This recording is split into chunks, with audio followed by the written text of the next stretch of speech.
Welcome back, ladies and gentlemen, to the In the 11 podcast. I am your host, Brendan Griffiths, and this is the show where we bring on those from the world of football to show you what it takes to be in the 11 at the highest possible level. Today we have a super special guest. Devala Gorrick is in the 11, and he has a tremendous story of early European playing experience to college to back overseas, found himself all over the map, made his way back to the United States, and through all of that has done some really incredible work regarding athletics and mental health, which you'll hear us talk about a little bit more at the end. And it's really just a fun episode. I had a lot of fun recording this with him and learned quite a bit as well. And I think especially for those players that are out there trying to learn, what it takes to get at the professional level and to, hear some stories of what it's really like once you get there, the highs, the lows, the good, the bad, and the ugly, as they say. This is the perfect episode for you because Devala definitely is really transparent about what goes on, when you're in a professional club. What's it like dealing with contract negotiations and finding an opportunity, going on trials, just so many things that I think maybe those who haven't experienced it before don't quite have an idea of what it's like to be at the pro level. So can't wait to share this episode with you. We had a little surprise guest there at some points during the episode of Devala's son in there. So I've been working on, getting the audio perfect for you guys. Hopefully that won't deter you from really a great story and a great episode. And as you hear us mention at the end, hopefully we can have a part 2 incoming to dive into some of our topics a little bit deeper. But without further ado, here is our conversation.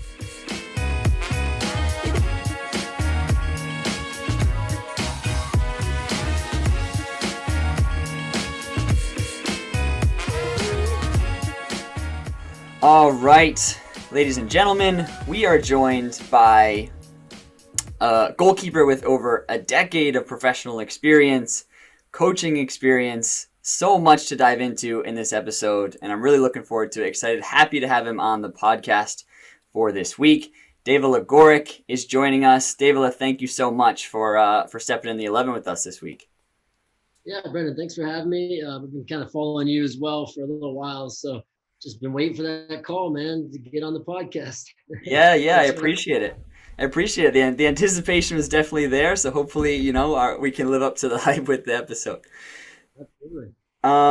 So in kind of doing some of my research for our show, I came across something that you said. If we kind of go back to early on when your playing career was just sort of beginning, and I heard you say something kind of where you grew up in Florida was not a common area where a lot of soccer players were produced. And, you were kind of one of the trailblazers from where you came from. What was that kind of like, your youth experience growing up in maybe an area that didn't really have a focus on football? Yeah, it was interesting because, looking back at it now, that's all you have time to do when you retire is to look back at your career. And while you're playing, you don't ever really stop to think about it. But looking back, at the town I grew up with, Alachua, Florida, the closest actual club was an hour and a half, 2 hours in Orlando. And Alachua was a kind of small town, little hillbilly town with some farmers and some cowboys. And, before I went to play outside of Florida, our only known soccer player within that area had only gone to college. That was his claim to fame there. He went to a college and played, and then I believe he got injured. And so there wasn't much of a bar to live up to, which was good and bad. It would have been great to have some mentors local to really, give that extra push. But really, I had to set my own bar of, college wasn't what I wanted to do. I didn't want to follow his footsteps.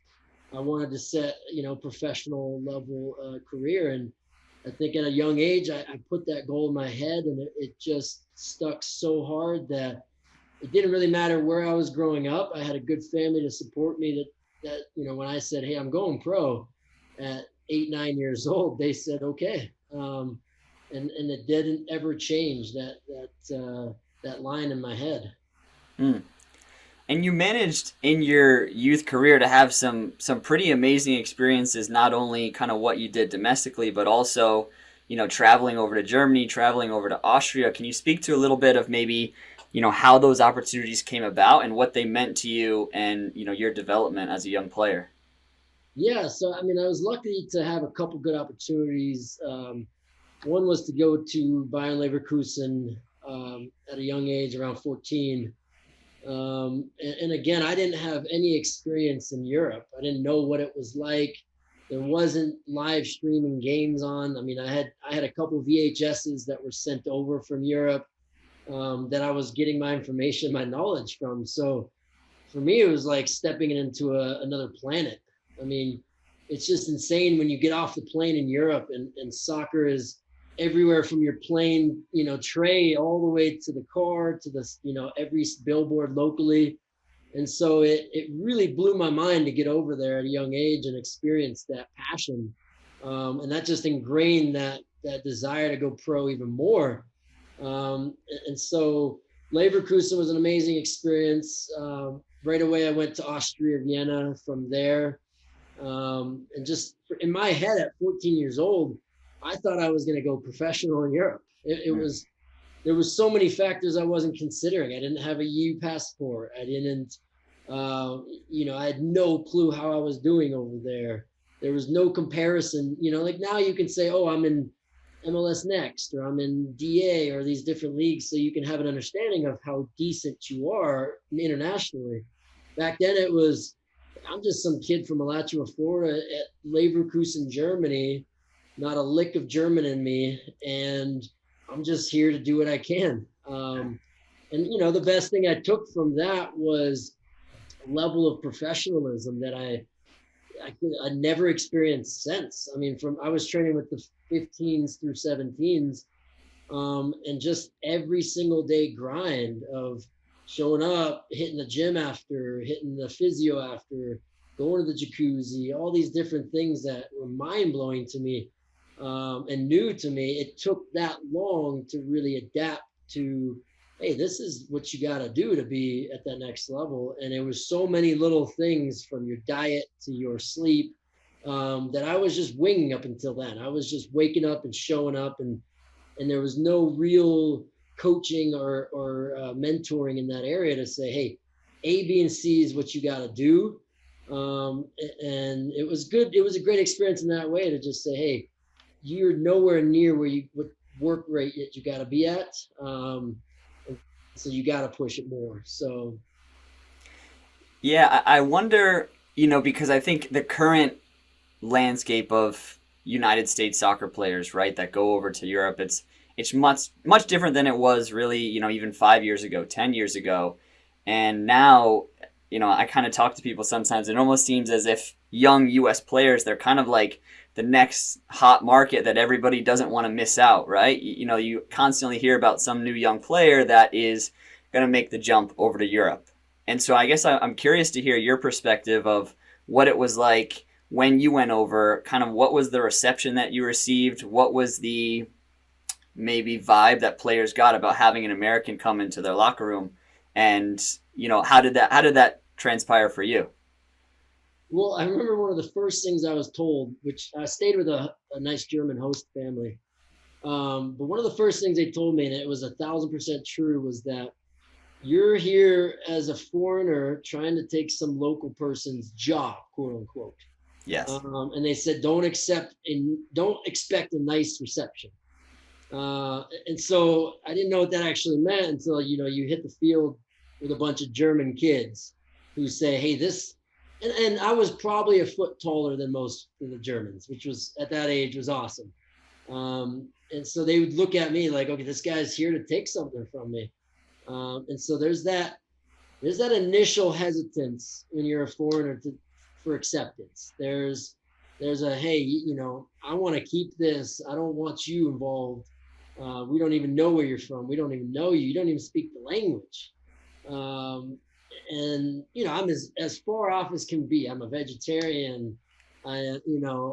So my name was different. So it was just so many little things that bringing me in there. Like, what the heck is this guy? Yeah. So there was the moments of like, guys are trying to take your legs out.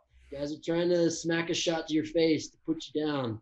Guys aren't picking you up when you fall down. Mm-hmm. And all it did was inspire me. All it did was motivate me to be like, I got something to prove here. And so at that young age, I wasn't as cocky as I was, when I got a little older. So I really had a shut your mouth and grind attitude and just learn and soak it up. And I think that was an attitude that really helped me. I think that's something that I see as lacking in the youth these days, that they're having more opportunities, but they're having less self-confidence and self-learning and analysis than ever before.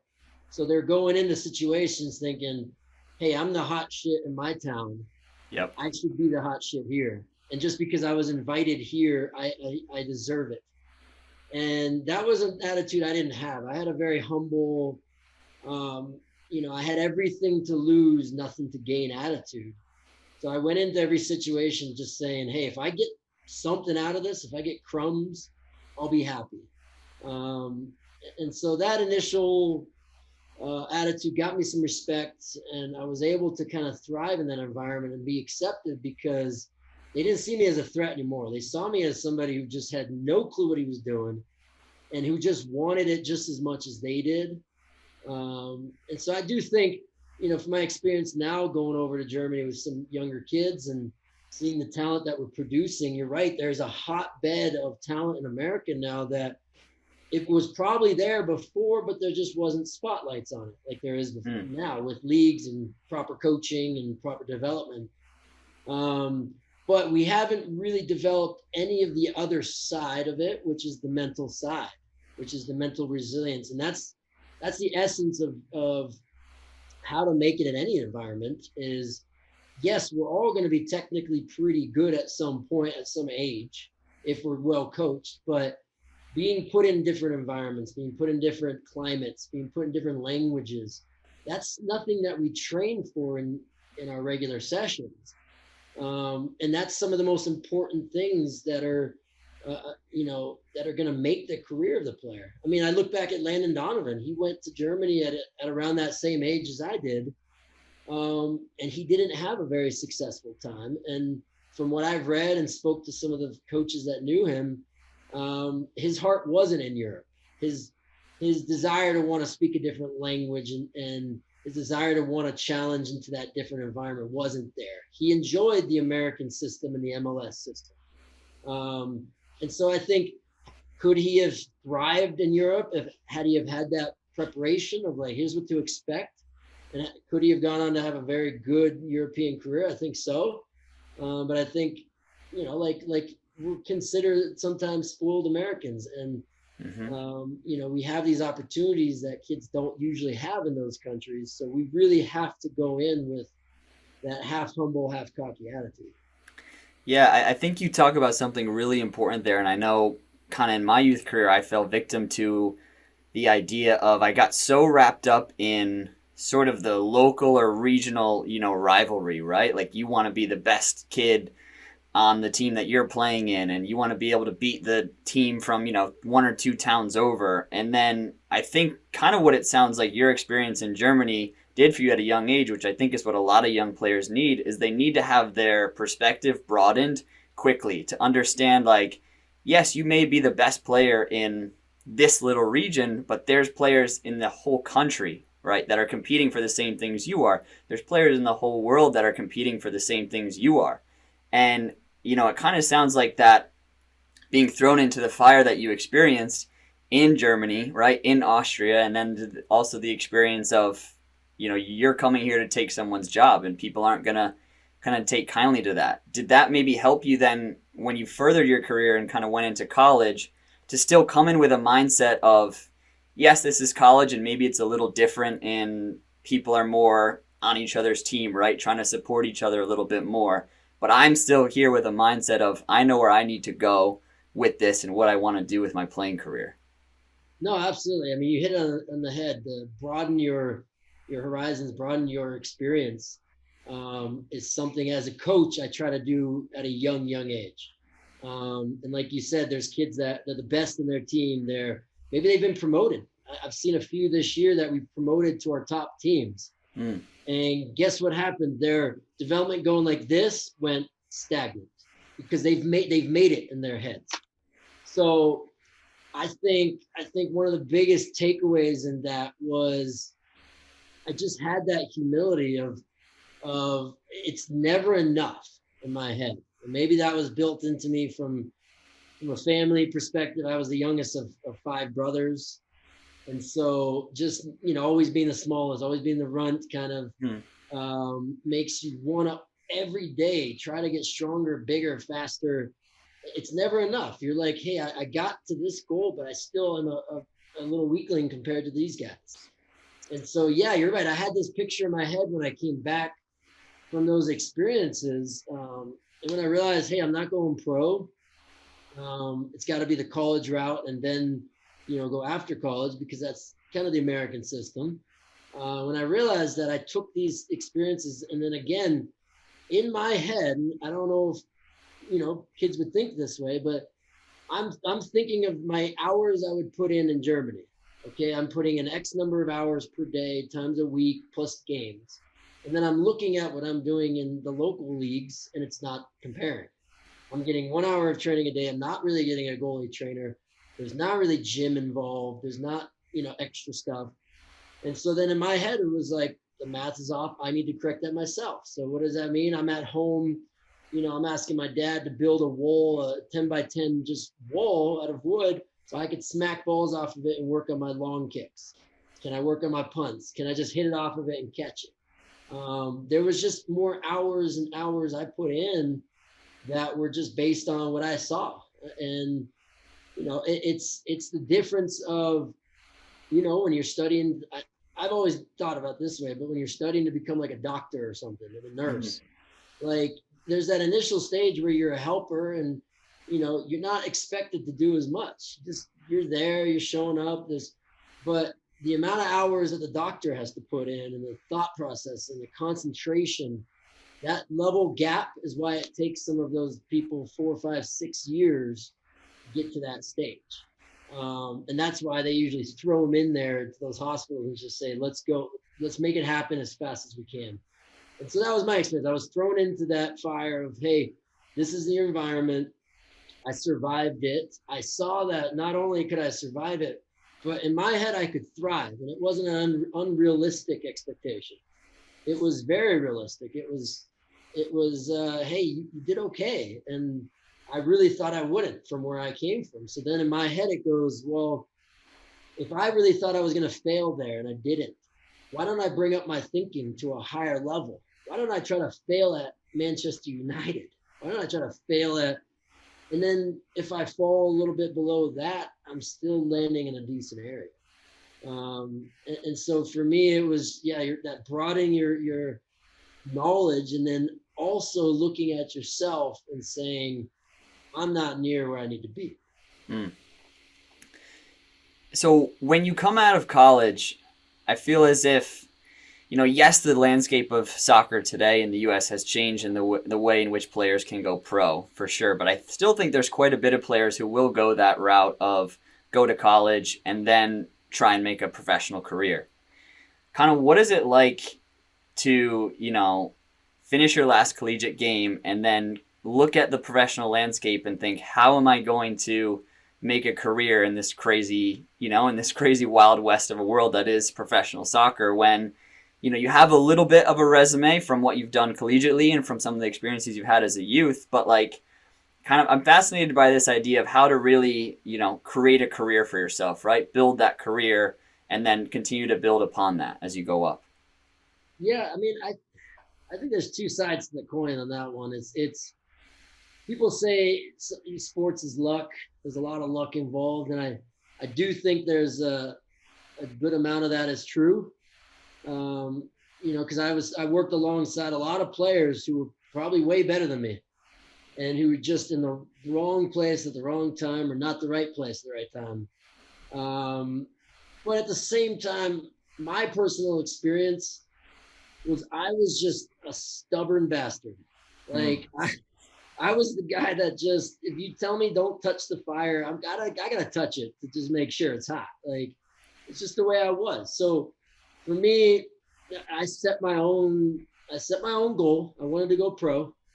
I had no framework to deal with of here's how you do it. Even going to college, there was never a time during college that was like, hey, here's your next steps. Let's start planning for it. Let's start.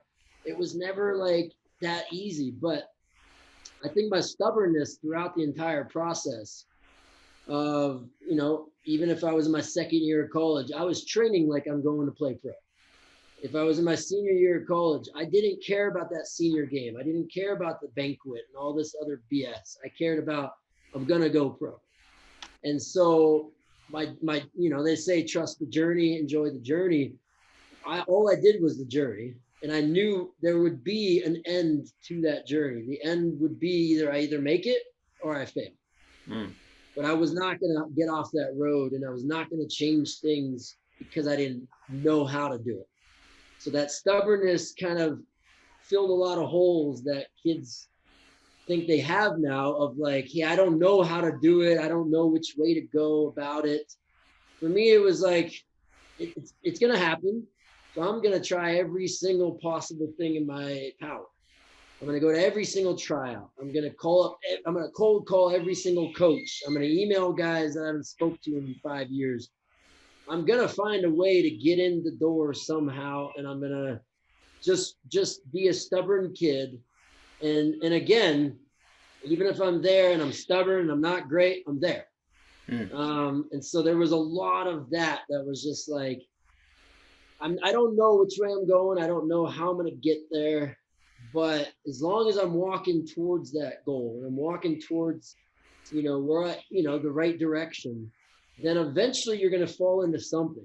I mean, there's so many leagues and so many teams around the world that it's impossible to be like, how could I not get in a 5th, 6th division, Spain or Netherlands or Thailand, whatever. I was just thinking there's got to be something for me. And so there's a lot of involved in that with luck and persistence, but I think you can't stop.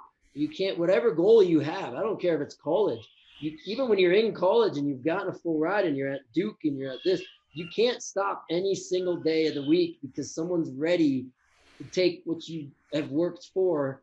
And if that's only your goal is like that, I'm setting my goal at a 7 and I'm good, then that 7 eventually comes back down to a 6 or so. And you end up kind of in the back, same spot you were. The number of times that a player hears no in their career, right? I talk to players, I've had experience myself, and I think a lot of professional players that I've talked to, they tell the story of, it took me 7, 8, 9, 10 trials until I finally got that first opportunity. And, I don't want to necessarily say that it's a delusional mindset that you have to have, and we'll obviously speak more to mindset as we go on here, but you have to sort of have this mindset of as much as you hear no and you hear no and you hear no, that stubbornness that you spoke about is so important to just be like, even though they're all saying no, I know that it's still a yes. I know that I'm still going to have this opportunity to go and find an opportunity for myself. What was that process like for you as you're then, banging on those doors and trying to find your opportunity before you then wound up with that opportunity to sign your first professional contract in Puerto Rico? So yeah, man, so Puerto Rico was again, there's luck, there's timing, there's opportunities, I think, in a lot of different times to be, like that came about by, I was playing in Miami, and I was able to get one game in front of an agent who wasn't an amazing agent by any sense of the word. It was, when I met him, he literally showed up with a van full of like 12 players that he was trying to take on. And so it was one of those that like, he was the Walmart of agents. But, he had contacted me after this game and said, hey, I really want to represent you. And as agents do, they say, I got everything in the book for you. What do you want? And all I had to do was sign this contract that basically said he was my agent. It almost said for life. It was like, if I find you a team, I'm your agent. If during that time at all you find another team, I'm still your agent. And it automatically renews with each team you get. So something in my head, said this is not what I want, because why am I going to commit to one guy right now when he hasn't really shown me, and I Hmm. haven't necessarily shown him. So I kind of just went back to him and respectfully just said, hey, look, this is what I want. I'm not really going to change from it. I'd like to, for one, not be in a van full of 15 guys and just be another dude. And then I was like, for two, how can you even freaking sell me if you've seen me more than one game? And so there was a lot of, I knew what I wanted. I didn't necessarily know what that interaction would get, but it was because I stuck to what I wanted. He eventually came back and was like, okay, like, I'm going to watch you a little bit more. And I'm going to recommend something that's appropriate. And that's when he came to this Puerto Rico contract. And again, like, I'm a young kid in Florida, and they go, okay, go to Puerto Rico. And I don't even know what it looks like. Couldn't really tell you on a map where it was. I didn't know what the soccer was like. Did they have soccer? Was it just crappy soccer? But he goes, listen, pay your way to Puerto Rico, get to this tryout, and there's contracts waiting for about $1,500 a month. Okay, which I'm 18 years old. I'm 18 years old at that point, and I'm like, $1,500 a month is a good amount of money, and I'm a pro player, and so I took a risk. I took out $400 from my small bank account that I had working summer jobs, and I said, I'm gonna get there. I'm gonna do whatever I have to. If I lose $400, I can live with that, but I'm not gonna lose this opportunity. Hmm. Um, and then again, I get there, and it's not what you expect. It's a small time tryout. It's rinky dink. You're in these crappy fields. There's no water. There's barely a coach there with a shirt on. You're just wondering, what am I doing here? This is not, and there's that moment where you go, I've made a wrong decision. I'm not really into this anymore. But then I'm thinking, what if one guy here happens to see me, and he happens to know something else, and he happens to call a buddy? And what if, right? I had a coach really young say, come to our huddle one time, and he goes, there's a contract in my hand for Manchester United, and there's a scout in the stands. How do you play? He just walked out. And it was like that in my head every single time I was doing this kind of stuff. I'm like, what if there's that one scout in the stands? And so again, this tryout went okay, but I get injured first day. My shoulder goes out of place, something. And so then they go, well, we don't want you anymore. They go, you're injured, you're damaged. And I'm like, no, it's one of those nerve things that literally the next day is probably fine. Give me a day. And that, a good lesson to never report your injuries, when you're at tryouts. But they said, no, we don't want you anymore. You know what I did is I showed up at the stadium the next day. I didn't ask anyone. I didn't say I was going. I showed up. I had my gear and everything, got on the field. Nobody really said anything. I trained out the rest of the session, did really well because I was fired up. I was pissed off. I was like, this is it. I got nothing to win. So I'm going to just show all you idiots.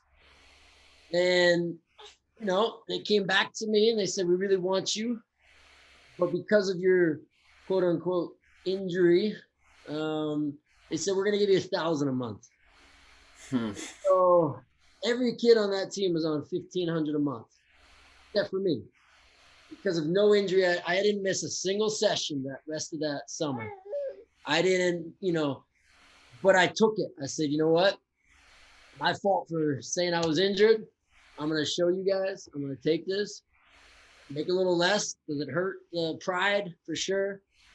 But I said, I'm going to do it. This is all I got. It's breadcrumbs. I got to do it. I got to eat it up.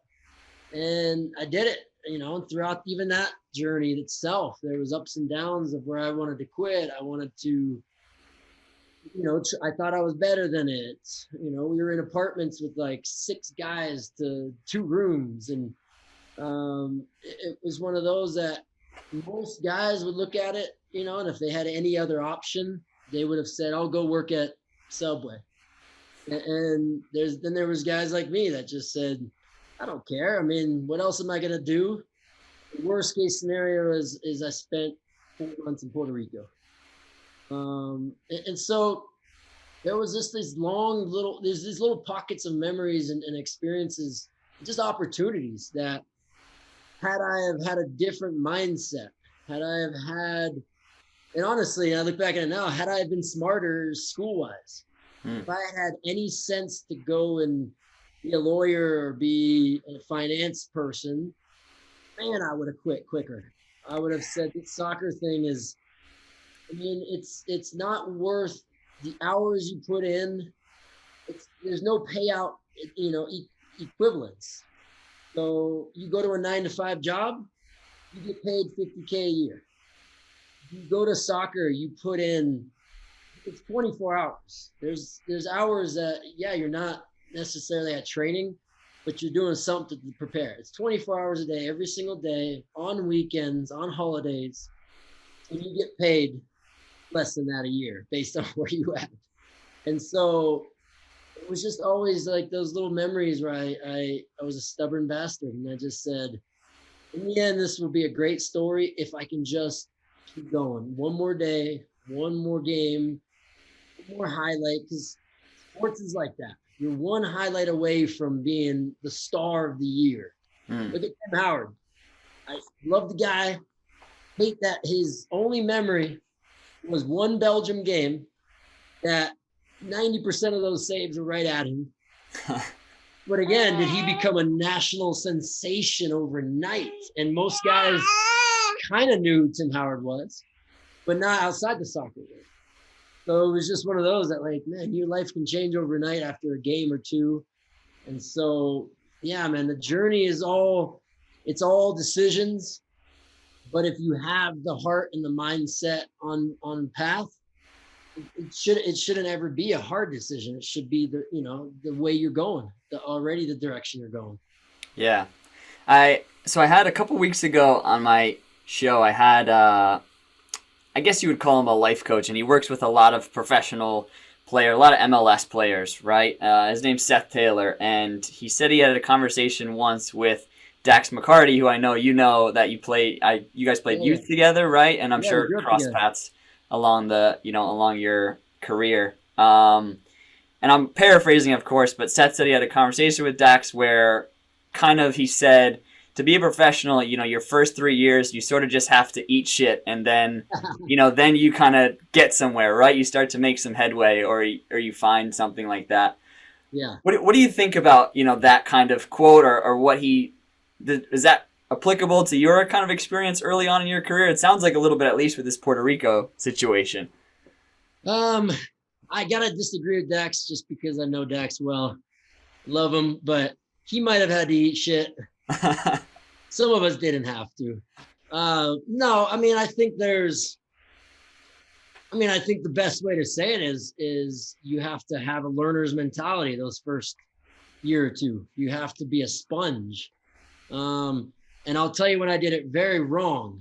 When I did it wrong was when I went to Sporting Kansas City for a preseason. This was in 2015. I just got back from Sweden. I was doing good career-wise. I was invited to, I'd always wanted to play MLS. This was my dream. And then they said, hey, get to Orlando right now, Sporting KC preseason. Now, I hadn't been in the country for about 5 years, so I couldn't tell you a single U.S. player. I couldn't tell you an MLS player. I couldn't tell you national team. So I show up at this Sporting KC hotel, and they're all walking by me. Zusi, all these big stars. And I'm like, who are you? And I'm introducing myself. Like, hey, I'm Devala. Please, you should be pleased to meet me. So I went in with this attitude of like, I kind of already thought I belonged and made it. And I didn't respect, for one, who was there, the system, the environment, the expectation. And I didn't have the learner's mindset. I had already kind of had my technique and my games in and my experience. So I was just going out there like, I'm going to do the same thing I did in Sweden, but I'm going to do it here. And that was just wrong because, man, in Sweden, they expected a whole different goalkeeper. I played out 35 yards out. I'd get the ball at my feet. I'd be cutting strikers. I'd be dinking the ball in over the top, just doing stuff that an MLS goalie never is expected to do because they build their defense very well.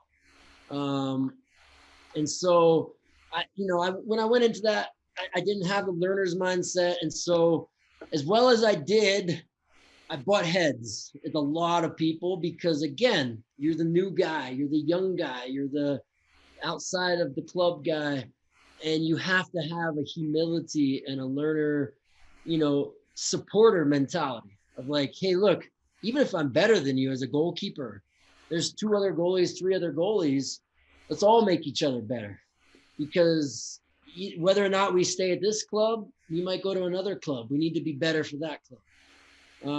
And so, I butt heads a few times just doing things that I do, which is, I came in a little bit too hot and I wanted to make a name and I wanted to, say, hey, remember me.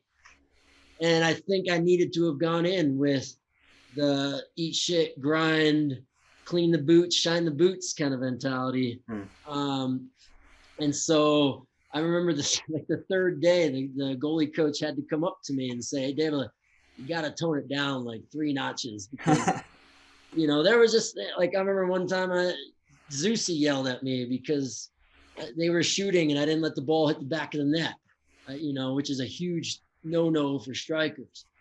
And he's shouting at me, he's, what the F you doing? What are you?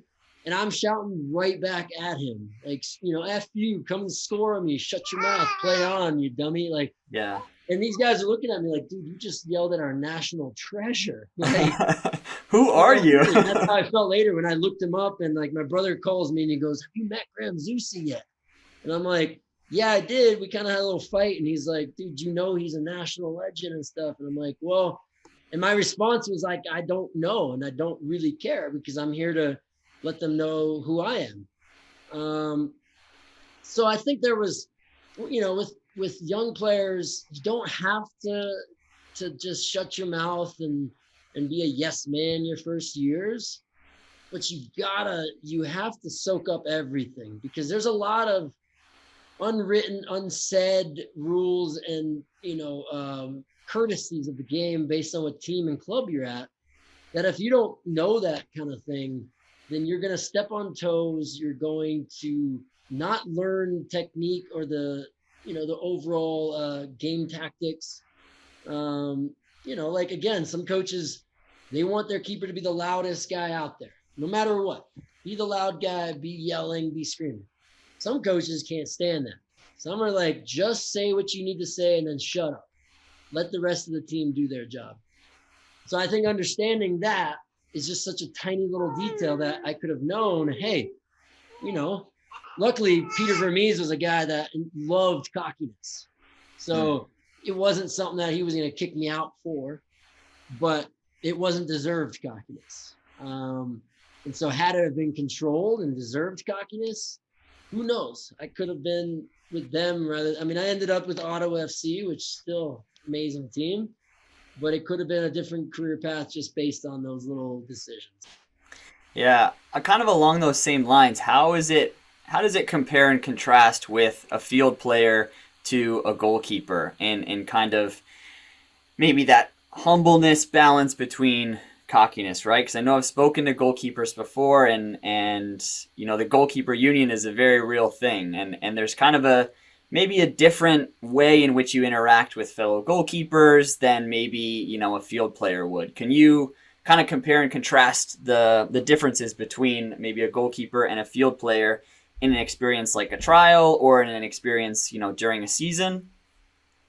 Yeah, I think I've always realized that strikers and goalkeepers are very similar in the mindset, in the preparation. It's just so much on the line for both. And there's so much about, it could be one moment a game. It could be one save a game. And that's your job. Yeah. So there's a lot of similarities, and some of my best friends in soccer were always strikers. And so there's there's similarities there with the mentality, but overall, yeah, the goalkeeper union is something that it's interesting. It's very, I look around it around the whole world. I've been able to connect with goalkeepers that I should never have been able to, just because I was a goalie. Just because I'm like, it's like if we were at a room in a party or something, and they're like, "Hey, this is the president, this is the tennis player, and then there's a goalkeeper." We're gonna sit and end up talking to each other the whole night, and it's just such a funny dynamic. But I've always loved it. I've always thought there should never be a grudge between any goalkeeper. I don't care if you're the backup and you're fourth goalkeeper. It's the most unproductive thing you could ever do is to have a negative, because you're only force. And when you're a team player, when you're a field player, you're one of what, 18, 20? And so when you're a goalkeeper, you're one of 3.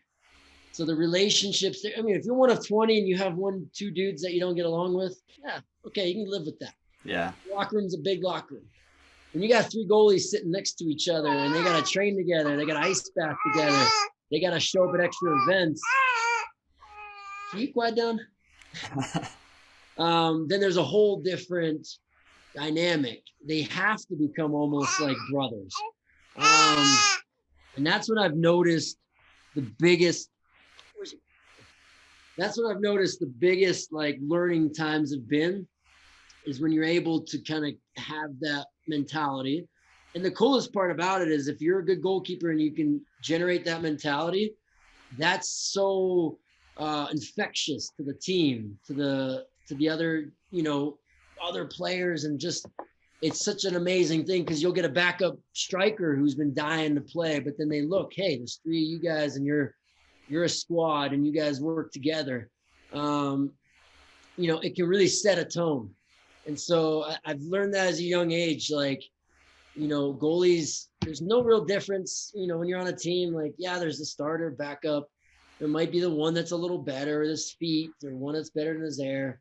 But as long as you both have confidence together, then it should just be a perfect alliance of like, look, dude, if you go in and play FA Cup and it's only 6 games you've played this season, but you kill it and we win and we're going on, and that's my team, and I'm going to brag about my team. Why would I not love that you did that? You did the work for me almost. And so, yeah, there's a psychology difference, I think, for field players, because there's so many more of them. And I feel like not a smaller component to the team, but their mental impact is less. If that makes sense. Whereas a goalkeeper's mental impact, when you let a goal up and your mind goes to the gutter, the whole team knows it and feels it. You let a goal up and you're like, let's freaking rally, let's go. And that's the attitude you carry on. They feel that for sure. So I think the impact psychologically from the goalkeeper it's like the quarterback. I mean, if you have a bad quarterback or a negative quarterback, you're not going to do well, no matter how good of a team you have. Yeah. How were you able to create that positive psychology for yourself as a goalkeeper? As you just mentioned there's so much pressure on you, and that's why kind of the goalkeeper union takes on a different connotation, because of the amount that is placed on kind of each action that you do as a goalkeeper, right? How are you able to keep that mentality while then finding yourself in different situations? As we spoke about before, you're then finding yourself in places like Thailand and Sweden, where not only are you battling kind of just internally what you need to do on the pitch, but also integrating into a culture, integrating into a new team that is, for the most part, completely foreign to you as you're walking in that front door. Yeah, I mean, it's a lot of trial and error.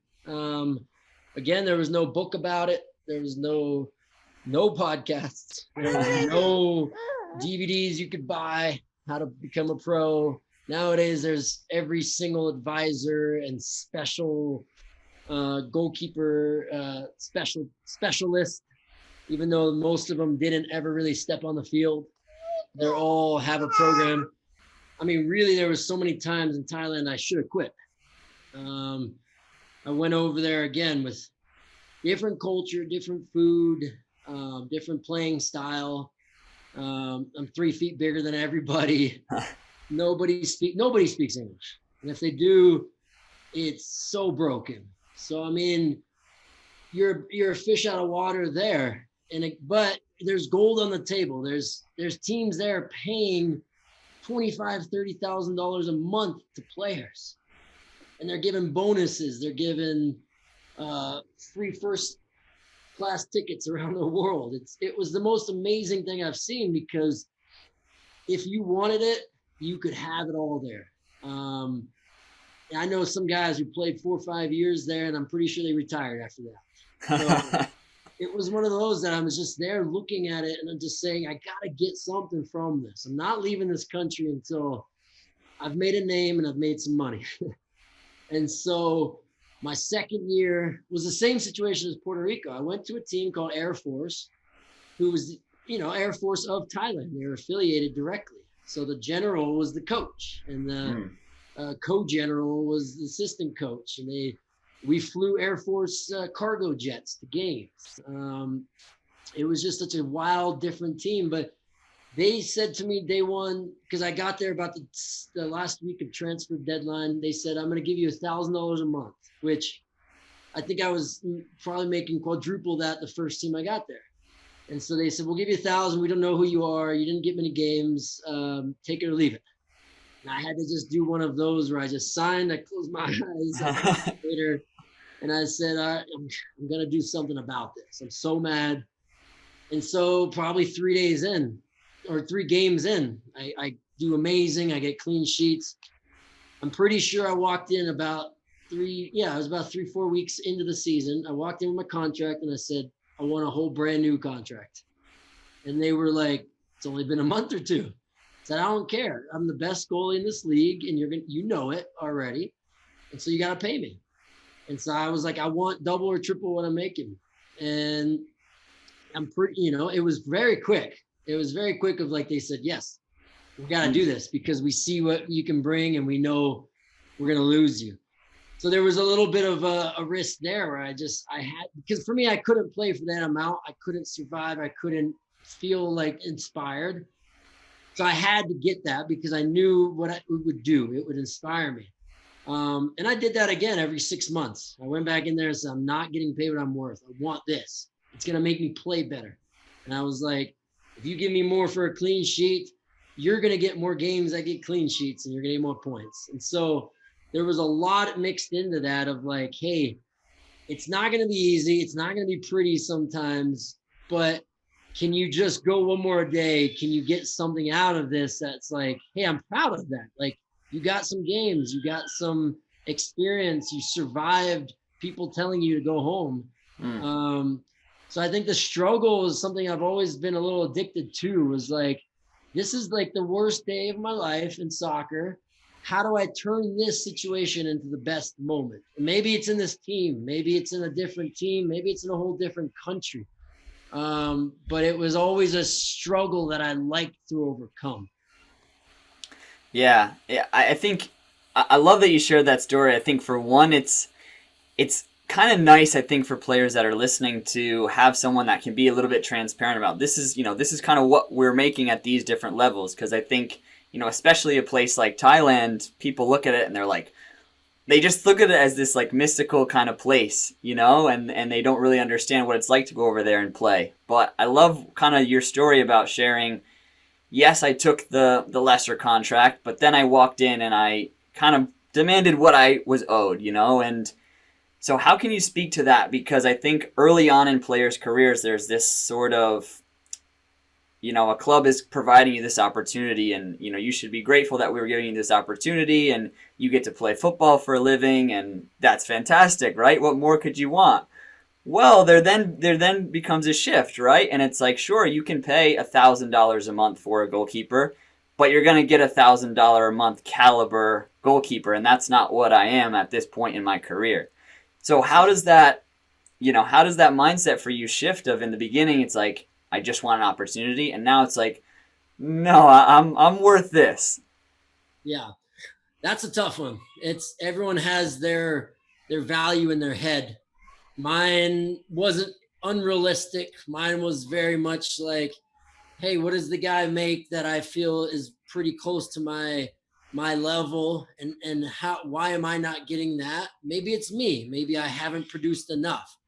Maybe it's the club. They're cheap. Yeah, I think the biggest thing players got to realize is the sport. It's a business. The clubs are out to make money. As much as the players are the talent, it's not always as equal financially as it is in other sports. And so I think when players realize not necessarily what their value is, but what they can do to get more, you know, I think there's a lot of little details kids don't know.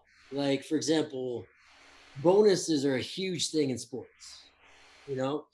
So I know a lot of teams that will take advantage of that, and they'll pay a player based on a minimum salary with bonus incentives. Now that might sound very attractive, you know, but are those guaranteed? No. So they're based on your skill. They're based on, can you trust yourself? If you got to get 10 goals a season, can you trust yourself to do that? You got to get 5 clean sheets. Is that something you want to stress about?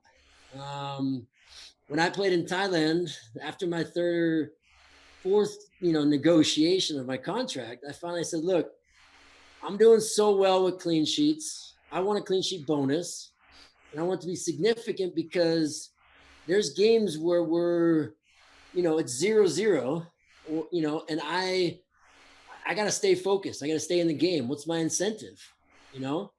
Having a big old fat, amount in my head is going to make me focus. And, I kind of had to talk them into it because it was something that they hadn't really offered. And they were like, okay, great. And then they saw more clean sheets, and they saw the, it was valuable to them. So then I came back to them and with another crazy idea, but it worked because then I saw that they wanted points. Teams, even 1 point in a team that in Thailand, it's promotion relegation. So you get relegated, you lose so much money. So points were very, very valuable there. To the point where there was a lot of underground match fixing for points, unfortunately, that I got to see. But when I realized this, I went back in there and I said, look, there's games that it's 1-1. I've lost my clean sheet bonus. So guess what I'm thinking the rest of that game? I'm thinking I just lost a shit ton of money. So what am I, I want to win now, but damn, I'm so mad. So I said, I want a tie or a clean sheet bonus. And I let them know the reason. It's a point. 1 point for me to keep it 1-1 rather than 2-1 is inspiration and motivation. They said, that makes sense. And they gave it to me. And there was just so many moments there financially that you got to fight for, because the business isn't going to take care of the employee like you think. In any business in the world, they're always going to try to shorthand you a little bit so it helps out their overall interests. Absolutely.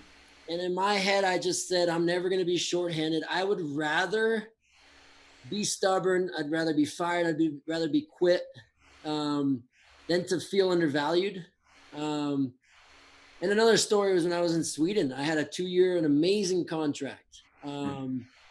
And after the first 8 months, I had an issue with the coach, and he said, we're gonna release you, etc.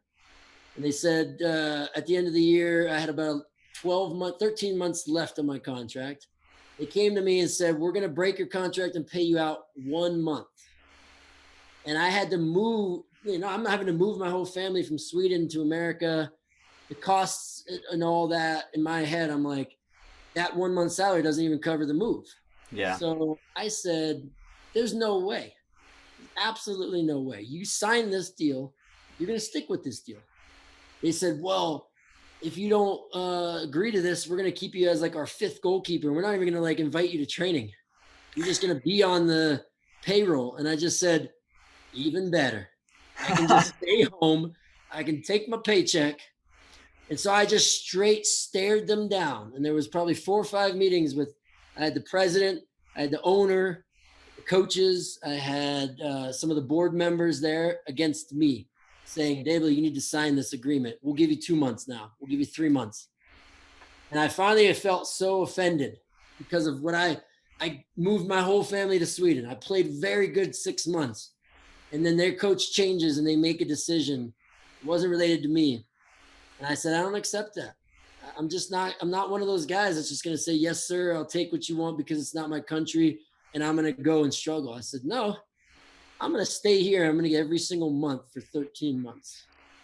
And it took a battle. It took me calling FIFA lawyers. It took me looking up all the rules in Sweden of my rights. And it took me staring these guys down in a boardroom. And finally, they after months of negotiating, they finally came back and said, what do you want?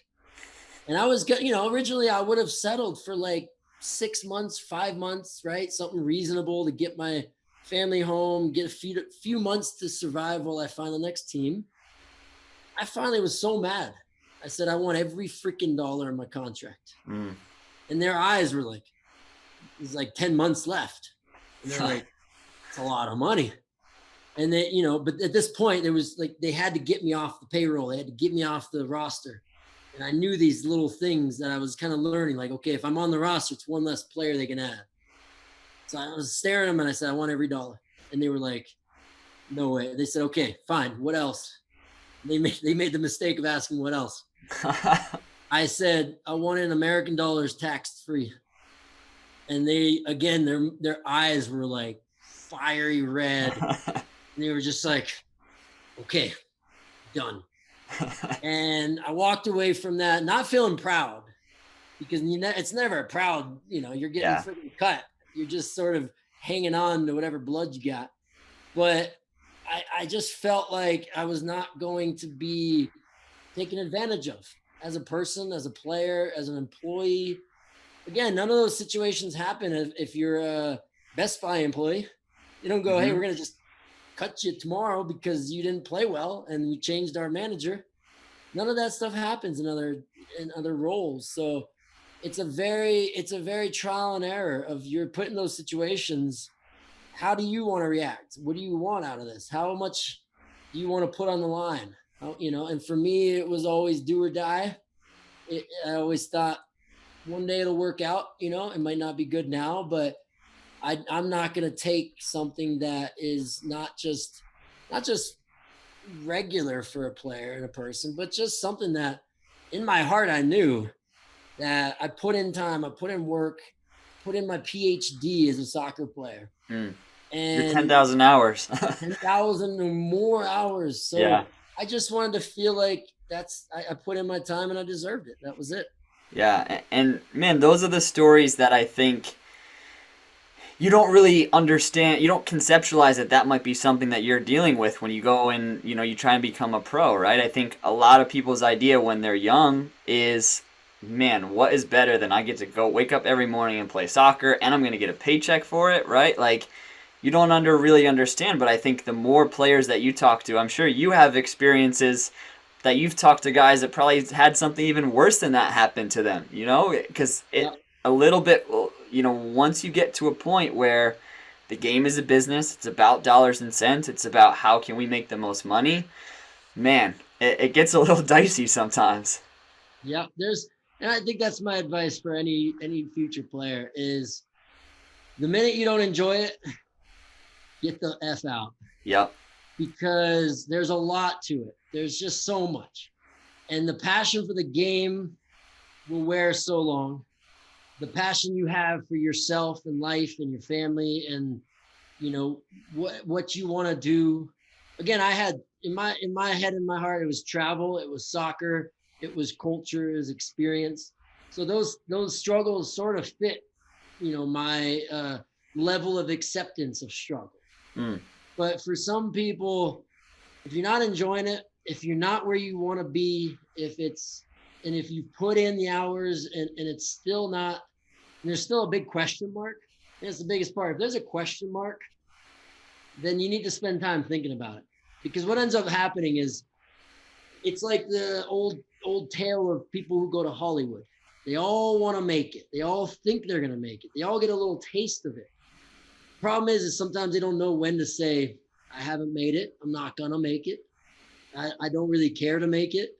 I was just going because I had nothing else to do, or it was a dream that it wasn't a huge dream. Like, I want to be a rock star. I want to be on a stage with a guitar and a crowd. Now, I'll take that as far as I can, but in the end, I know I should have kept playing from like 3-4 years old to actually have that chance. So I know I gotta quit that dream some point. So I'll never tell a kid to quit their dream. I'll just tell them to enjoy the crap out of it as long as they can. And I mean, like, really enjoy it.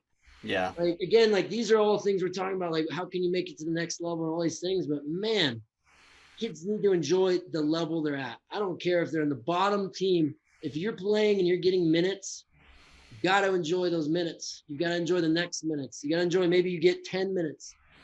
And then, because one day all the lights turn off and there's no more minutes. And you're thinking about, man, I wish I would have played that one game. I wish I would have showed up. I wish I wouldn't have been injured. I wish I just had more desire to try to impress somebody that game, and not just, because it was a Sunday and it was Easter, I showed up. Like, there's so much about the journey that if you just follow the path, like I always believe, the path is going to end up somewhere. But the worst thing to do is just to jump off the path because we don't know where it's going. You got to take it as far as you can. And as long as it's a beautiful trail and a beautiful path and you're enjoying that path, you're going to eventually come out to a beautiful scenery. And maybe it wasn't the scenery you had in your head. Sometimes it's mountains. I'm in Colorado. You take a hike. You end up in mountains sometimes. You end up with a lake sometimes. You end up with just a patch of dirt and mounds, But as long as you just stay on it and eventually, you're satisfied with how far you took it, then you can't ever feel like there's a regret in your career. Absolutely. What do you miss about playing or not miss about playing? Oh, man, I love my weekends. I'll freaking tell you that. When I retired and I was able to enjoy what a Saturday brunch is, Yeah. or hey, I want to go away to the cottage on whatever. I don't miss the weekends being the most stressful part of life when all your friends are doing stuff. Yep. What do I miss? I miss the locker room. I miss, I miss making friends around the world just because we played against each other, or not even because we played against each other. They knew someone on my team and we shared that bond as a pro player. I think pro players have a union that, like goalkeepers, that, you play college or you can play club and DA, all these things. But when you've stepped on the pitch in front of thousands of people week in and out, and you've had to battle different things, and you've had 40 games in a season and had a day's rest. There's a lot that goes into that only players that played will understand. And so I just miss, like, we'd play against teams from different states and even going up to Canada and stuff. And the first thing we would say after games as we're shaking hands is, hey, where we're gonna meet up tonight? We're gonna go to dinner and have a beer. Like, we just battled together, but we're all in this same beautiful sport, and we all can become best friends just because of that. So I miss that. You don't experience that kind of community anywhere else, where it's like, hey, let's all be best friends now because of that. And so that's definitely changed, but my body feels great. Less stress on me to perform every single day as a coach. It's seasonal now. So I'm enjoying retirement because I put in my years. I put in my 450 games.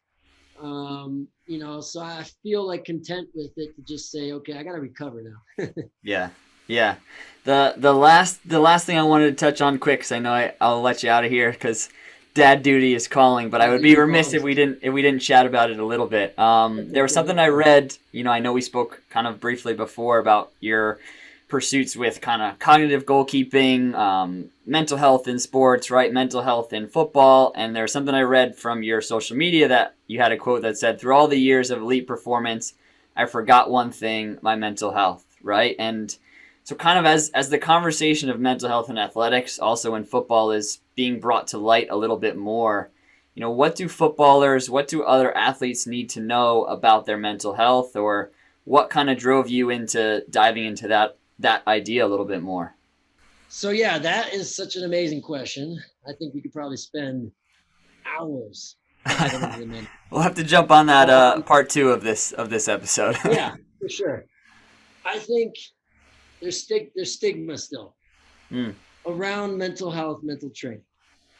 I recently got into a very frustrating conversation with a coach in Colorado.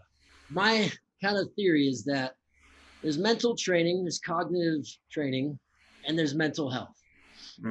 Now, are they different? Yes. Do they cross over, intertwine? 100%. I think the stigma behind mental health is that you have to be a trained psychologist to touch that, because they think mental health means depression, anxiety, all those fears that need medication, need counseling. Now, I'm a firm believer, and I will argue this to my death, that they're pretty much the same thing, and you can tap just the surface of it, 101 mental health, without any degree, without any experience except for your own personal experience. Because everyone's going through the same sort of struggles. They're all pretty universal, but there's different ways to deal with it. There's different knowledges that we can have about it. And that's where I think players need to understand that mental health is rooted in every single thing they do.